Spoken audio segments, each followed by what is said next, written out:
Hello friends, আজকে আমরা বানাচ্ছি 3টে ফ্লাইং টয়, যেটা বানানো খুবই সহজ। তো চলো ভিডিওটা শুরু করা যাক।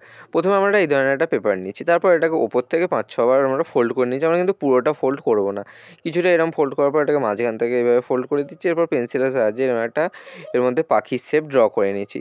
তারপর কাঁচির সাহায্যে এটাকে ভালোভাবে কেটে নিচ্ছি এবং এর সাইডের যে অংশটা আমরা এরোপ্লেনের মতো করে কিছুটা এটাকে ফোল্ড করে নিচ্ছি। এটা আমাদের একটা ফ্লাইং বার্ড তৈরি হতে চলেছে। এরপর এটা যাতে একটু পাখির মতো লুক আসে, সেই জন্য কাঁচির সাহায্যে এর নিচের অংশটা এবং এর যে ডানার অংশগুলোও রয়েছে সেগুলো আমরা কাঁচির সাহায্যে ভালোভাবে কেটে নিচ্ছি।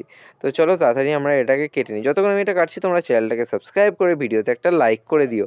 দেখতেই পাচ্ছ এটা আমাদের একটা পাখির শেপে তৈরি হয়ে গেছে, এটা কত সুন্দর উড়ছে। তো ভিডিওটা ভালো লাগলে চ্যানেলটাকে সাবস্ক্রাইব করে ভিডিওতে একটা লাইক করে দিও।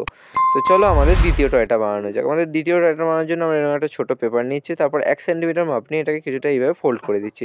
এরপর এর অপোজিট সাইডটাও আমরা ভালোভাবে ফোল্ড করে দিচ্ছি। তারপর আমরা আগে থেকে দুটো এরকম হলুদ কালারের পেপারকে গোল শেপে কেটে রেখেছিলাম, সেই দুটোকে ফেভিকলের সাহায্যে এর দু সাইডে ভালোভাবে লাগিয়ে দিচ্ছি।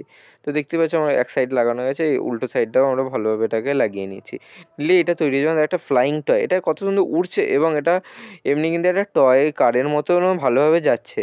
তো দেখতেই পাচ্ছ এটা কত সুন্দর হয়েছে। আমাদের 3 নম্বর টয়টা বানানোর জন্য আমরা এরকম একটা পেপার কাপ নিচ্ছি এবং কাঁচির সাহায্যে এর পেছনে একটা ফুটো করে নিচ্ছি।